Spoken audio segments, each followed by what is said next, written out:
In 1943, the world was already numb to the scale of destruction. Entire cities burned. Borders dissolved, and millions of men marched across continents with rifles on their shoulders. War had always been imagined as a man's domain. A place where masculinity, endurance, and violence were fused into a single identity. And yet, quietly at first, that image began to crack. Women were no longer only waiting at home or working in factories far from danger. They were stepping directly into the machinery of war itself. Wearing uniforms, carrying orders, and operating under the assumption that once you put on a uniform, the rules applied equally to everyone. For American women in the Women's Army Corps, this shift felt both historic and fragile.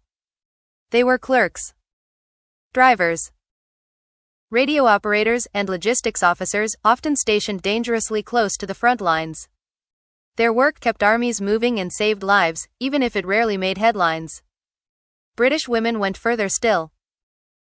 In the Air Transport Auxiliary, they flew fighter planes and bombers from factories to airfields, navigating hostile skies without radios or weapons.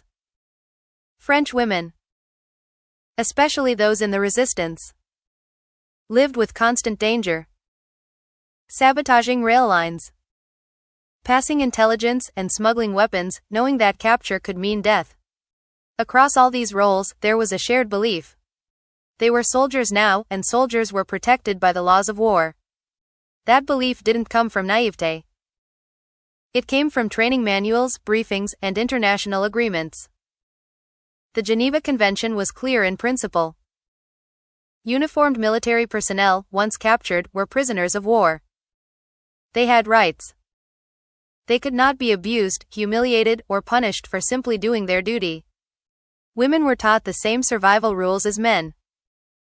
Give only your name, rank, and serial number. Maintain discipline. Trust the system. The idea that gender might override uniform simply wasn't part of the lesson. But beneath the surface, something far more dangerous was already taking shape. Nazi ideology was obsessed with rigid gender roles. Women, in the German worldview, were meant to give birth, raise children, and support the state from within the home. A woman in uniform wasn't just an enemy combatant. She was an ideological threat. Her existence challenged everything the regime claimed to believe about nature, order, and power. And unlike male soldiers, she couldn't be easily slotted into existing categories of honor, rivalry, or respect between fighting men. At first, Allied women didn't see this contradiction. They marched, saluted, flew, and worked alongside men who treated them as comrades. In the chaos of battle, competence mattered more than gender. A radio signal worked or it didn't. A plane landed safely or it didn't. A message got through or it didn't. The front lines didn't care who you were. For many women, this was deeply empowering. They were finally being judged by skill and courage rather than expectations. That sense of equality made the shock of capture even sharper. When women imagined becoming prisoners of war, they pictured the same experience male soldiers feared but understood. Camps, roll calls, hunger, cold, and waiting. Hardship, yes, but regulated hardship. They expected to be treated as enemy soldiers, not as anomalies. The uniform, they believed, was a shield. What they didn't know was that, in German eyes, the uniform changed nothing. In some cases, it made things worse. To the men who would later capture them, these women weren't legitimate soldiers who deserved respect as adversaries.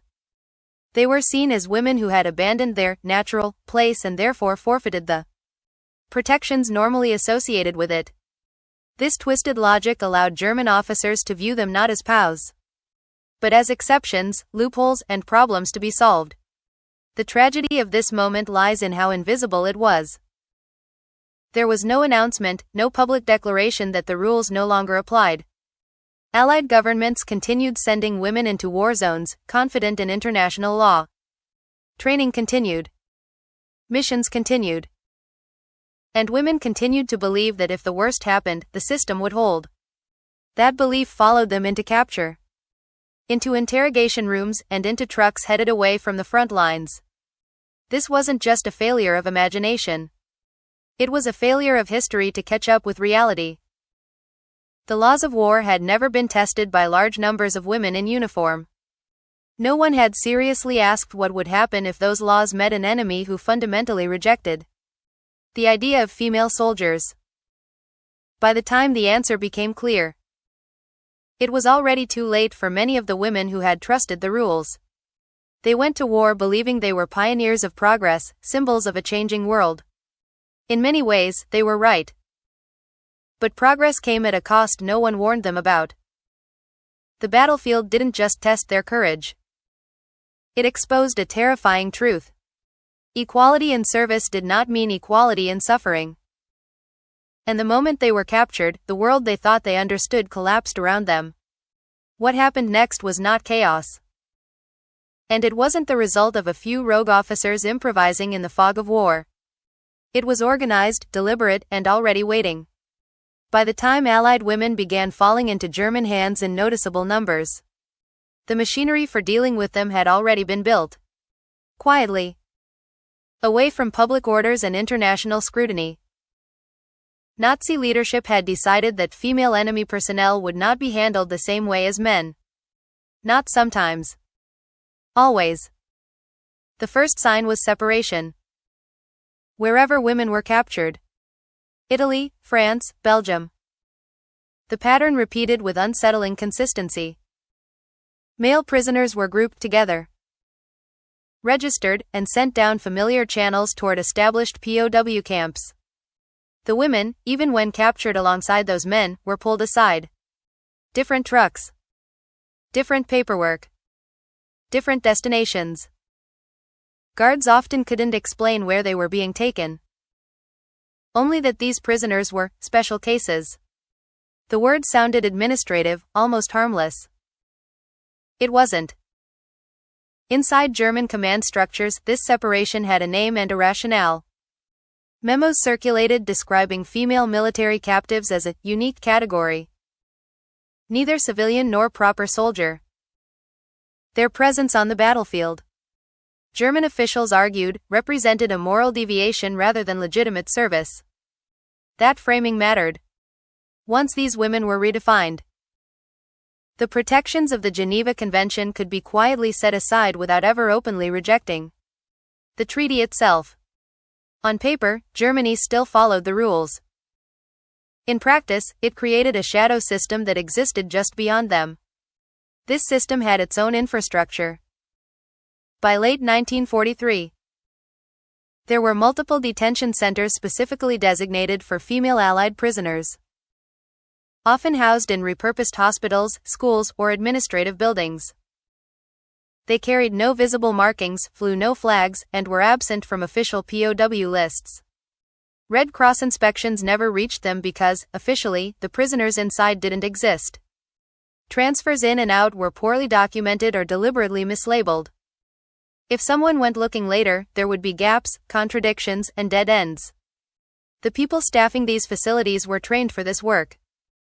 Guards, interrogators, and administrators were given instructions that emphasized psychological control over physical containment.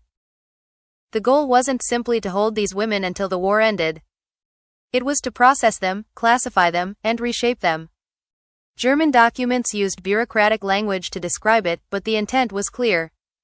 These women were to be stripped of their identity as soldiers and made to understand that they were entirely at the mercy of their captors. What made this system especially disturbing was how normalized it became within German ranks. Reports were written. Forms were filled out. Procedures were standardized. Officers compared notes across facilities, refining methods and sharing observations. This wasn't treated as an emergency response to an unexpected problem. It was treated as a program. The existence of women in Allied uniforms had forced the regime to confront an ideological contradiction. And instead of adjusting that ideology, they built an apparatus to crush the contradiction out of existence. For the women inside the trucks heading east, none of this was visible yet. They sensed danger, of course. They noticed how the guards looked at them differently. How questions lingered, how jokes were exchanged in a language they only partly understood. But they still assumed, at some level, that someone, somewhere, was keeping records. That their names were on a list. That they were prisoners of war and would eventually be exchanged or liberated like everyone else. That assumption dissolved the moment they arrived. These places didn't look like camps. There were no barracks filled with rows of bunks. No parade grounds, no familiar rhythms of POW life. Instead, there were corridors. Locked rooms, offices, and processing areas that felt closer to institutions than prisons. Everything was quiet, controlled, and unsettlingly clean. Orders were given calmly. Smiles were rare but not absent. The atmosphere suggested authority, not rage, which somehow made it worse. German officials referred to this entire system as necessary and efficient. They told themselves they were managing a problem rationally. But the truth is that this structure allowed cruelty to become routine. Once something is written into a protocol, once it's justified as policy, it no longer feels like a choice to the people carrying it out. It feels like a job. And jobs get done over and over again. This hidden system ensured that what happened to these women would be fragmented, isolated, and easy to deny later. Each facility only saw a portion of the process. Each officer could claim limited responsibility. And when the war ended and questions began to surface, there was no single camp to point to, no single commandant to blame. The story was scattered by design. For the captured women, this realization came slowly, painfully. They weren't just prisoners. They were part of something that had been planned long before their capture. Something that existed outside the rules they had trusted. The war they thought they were fighting had changed shape entirely. And they had been moved into a space where law, visibility, and accountability no longer applied. And once inside that system, getting out would depend on far more than the end of the war itself. What the Germans called processing sounded administrative. Almost boring. But for the women who endured it, it became the moment they realized this captivity followed a different logic entirely. This wasn't about gathering intelligence quickly or sorting prisoners for transport. It was about unmaking them. From the very beginning, everything was designed to confuse, destabilize, and strip away the identity these women had built as soldiers. Not through open brutality at first, but through control, humiliation, and calculated pressure applied again and again. The process began with the removal of structure. Soldiers survive by routine, rank, and rules. Name, rank, serial number. Salutes. Orders. Even captivity usually has a rhythm. For these women, that rhythm was deliberately shattered. Instructions changed without warning. Guards contradicted one another. Women were separated, reunited, then separated again. Nothing stayed predictable for long. It kept them off balance, always unsure of what came next or what behavior might make things worse. Then came the emphasis on exposure and vulnerability. German officers believed that women derived strength from identifying as soldiers. Equals among men. That belief shaped everything that followed. Every step of processing was designed to undermine that identification and replace it with something else entirely. Language shifted. They were no longer addressed by rank. They were called by first names, nicknames, or not addressed at all. Personal questions were asked that had nothing to do with military service. The message was subtle but constant. You are not what you think you are. These procedures were recorded in files using clinical, detached language. Words like evaluation, adjustment, and conditioning appear again and again in surviving documents. German officials framed what they were doing as research, as if these women were subjects in an experiment rather than prisoners of war. They measured reactions, noted emotional responses, and categorized behavior. Who resisted verbally? Who withdrew? Who became angry? Who complied? Each reaction was logged, not to help the prisoner, but to refine the process. What makes this particularly chilling is how intentional it all was. There was no improvisation here. Rooms were set up for specific purposes. Personnel were trained for specific roles. Some guards specialized in observation, others in questioning, others in enforcing compliance. The system relied on repetition.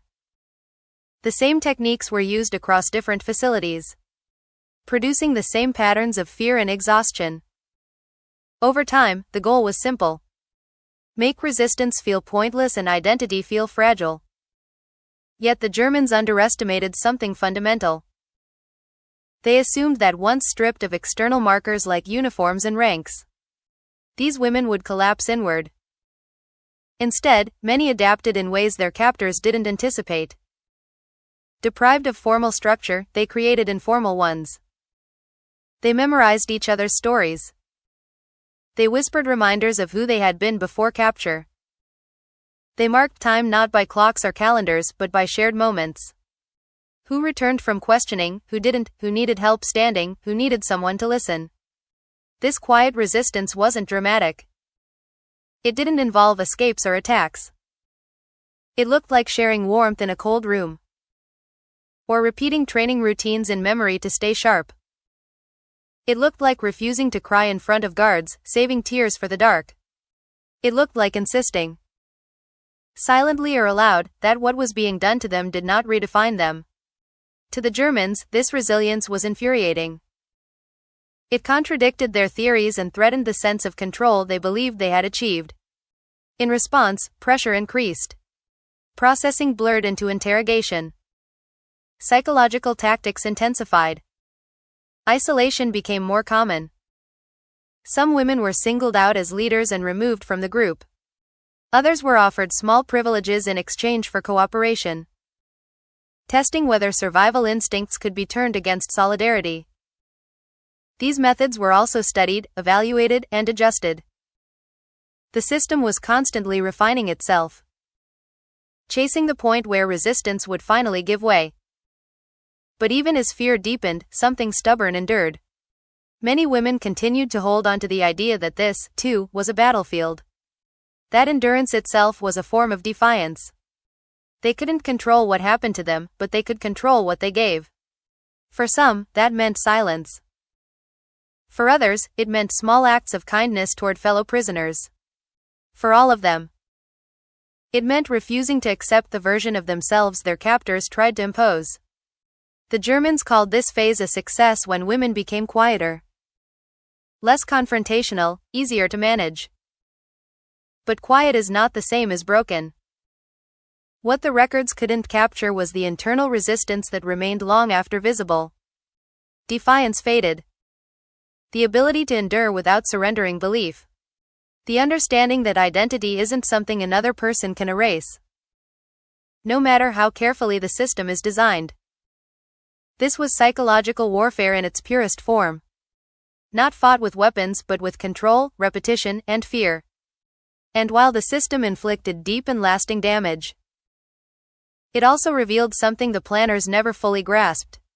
The strength that had brought these women into uniform in the first place didn't vanish when the uniform was taken away. It adapted, survived, and waited for the chance to be seen again.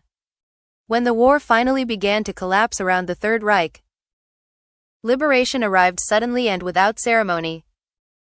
Doors were forced open. Guards fled or surrendered. Trucks rolled in bearing Allied insignia instead of German ones. For many male prisoners, this moment marked a clear turning point. Survival had been rewarded, suffering acknowledged, and the path home, however difficult, was visible.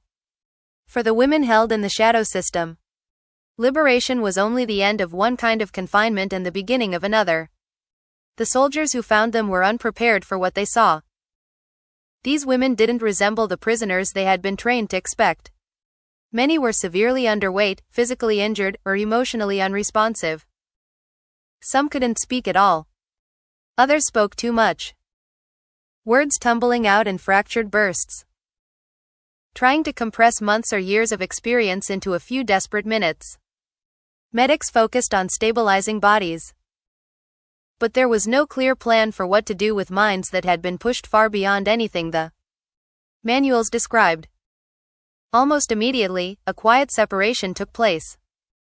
Just as the Germans had done. Allied authorities divided these women from other liberated prisoners. The explanation was always vague. Medical necessity, intelligence procedures, privacy. But the result was unmistakable. While male POWs were photographed, interviewed by journalists, and celebrated as symbols of endurance, the women were moved out of sight. No cameras. No speeches. No welcome banners. Their liberation happened behind closed doors. Then came the questioning. Officially, it was debriefing, a standard military process meant to extract useful intelligence. In practice, it felt very different.